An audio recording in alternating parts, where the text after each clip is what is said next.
Hello and welcome to the viewers of this video. This is the Orange Fan here, bringing you another entry for the episode recap and thoughts category. This video will be dedicated to the A segment of episode 11 of The Loud House, Butterfly Effect. We begin this segment with Lincoln demonstrating some yo-yo tricks for the audience, but when he tries to do the around the world trick, it ends up flying into Lisa and Lily's shared room, and it crashes into a set of chemicals on Lisa's desk. Lincoln considers telling Lisa this, but after imagining Lisa being furious with him and disowning him, Lincoln decides it's better to just take the yo-yo out of the scene and act like nothing happened. Charles the dog gives him a look showing that he disagrees with this, but Lincoln says what's the worst that can possibly happen, takes the yo-yo, and leaves. This leads to two chemicals combining and causing an explosion, which creates a hole in a wall, which also is shared with Lori and Lenny's shared closet. While Lori is examining the hole and Lenny's popping in on the other side, thinking it's a window for the closet, Lori finds a picture of Bobby dedicated to, it's a picture of Bobby with him writing something on there and his signature. And Lori questions why it's on Lenny's side of the closet. Lenny then remembers that Bobby gave it to her to keep guard over until not an anniversary, but they call it a day-iversary to commemorate how long they've been dating.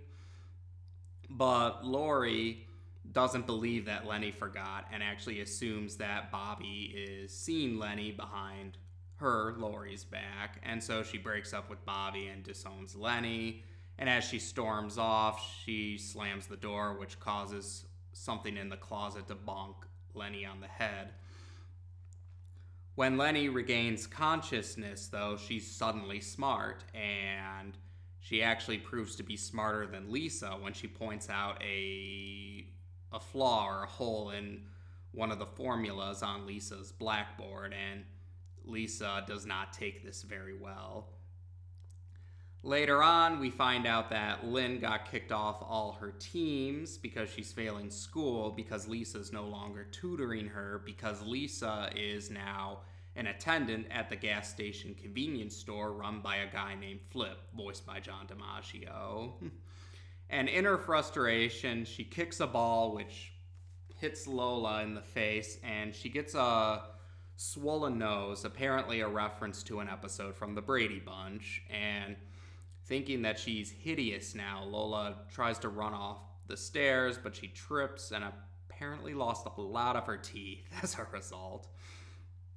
When Lincoln goes to see Lisa at Flip's Food and Fuel, he tries to persuade her to return, but she doesn't see the point in doing it now that Lenny is smart. And Lenny actually does arrive in a car, which, according to her, now runs on apple juice as fuel thanks to her breakthrough discovery. And she decides to go to Harvard instead of returning home, so she leaves once again, and Lisa still is not happy about being Lenny's inferior in terms of intelligence. Later on, Lola is now planning to run away because she can't stand to be reminded of her previous appearance before her accidents. And then we find out that Lana now put herself in a protective bubble because she's paranoid about getting hurt like Lola does and no longer wants to take risks. And then we find out that Luna has made a song dedicated to her family falling apart, but it gets so many popular internet hits, or hits on the internet, that McSwagger appears, voiced by Jeff Bennett, from a helicopter and offers Luna the chance to join his group and going on tour, and Luna accepts. While this is happening, Lincoln tries to call Clyde for help, but it turns out Lori is now dating Clyde because she's using Clyde as a rebound guy because she's no longer dating Bobby, but Clyde couldn't be happier about it.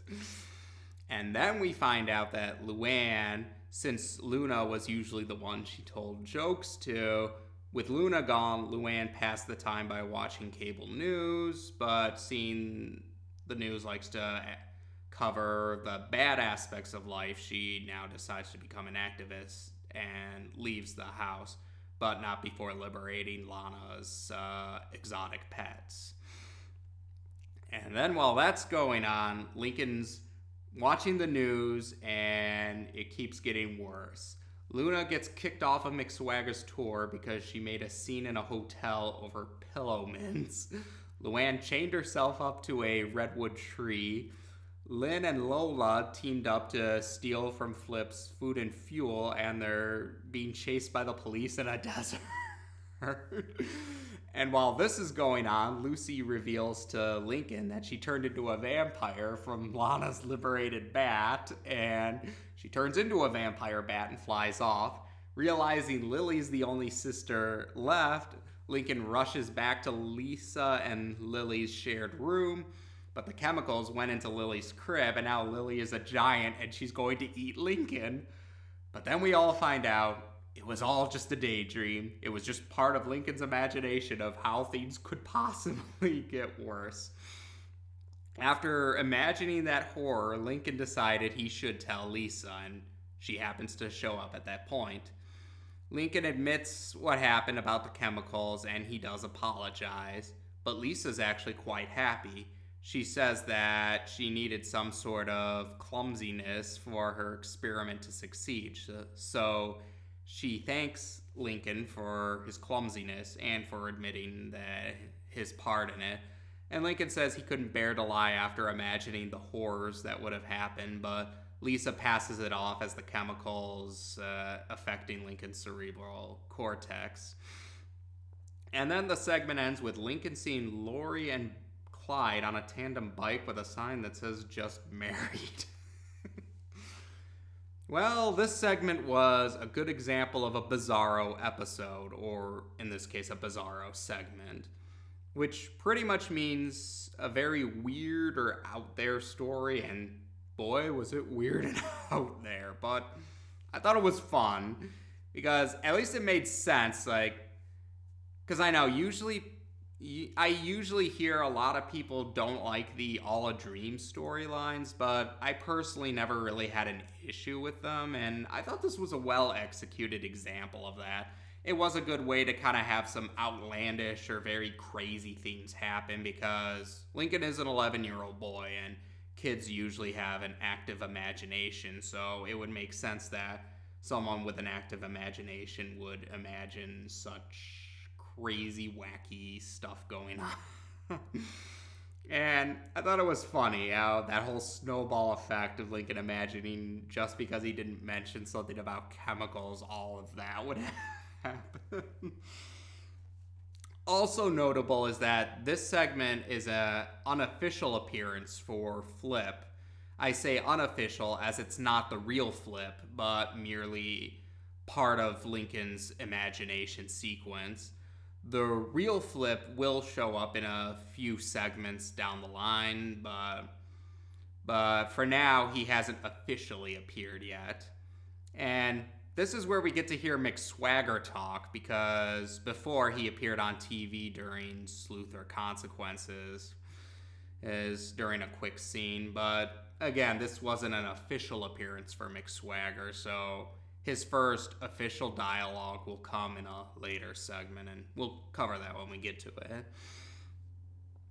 But overall, that's right, the ending scene where Lori and Clyde on the tandem bike definitely confused a lot of people, because that definitely seems like it would have been part of the dream sequence, and that probably was the point, though, to surprise everyone with it. And I kind of figured, my own personal take on it is that I figured Lisa's offhanded comment about how the chemicals might have still affected Lincoln's mind, I kind of felt that might have been what it was, just his mind still being affected by that in a way. So that's my personal answer for that scene anyway. Otherwise, yeah, there wasn't really much else to talk about, but I thought it was a fun ride. It was crazy, wild, unpredictable, and I liked it. I thought it was fun. And with that covered, you can expect to hear from the B segment of the episode next. Take care, and until next time.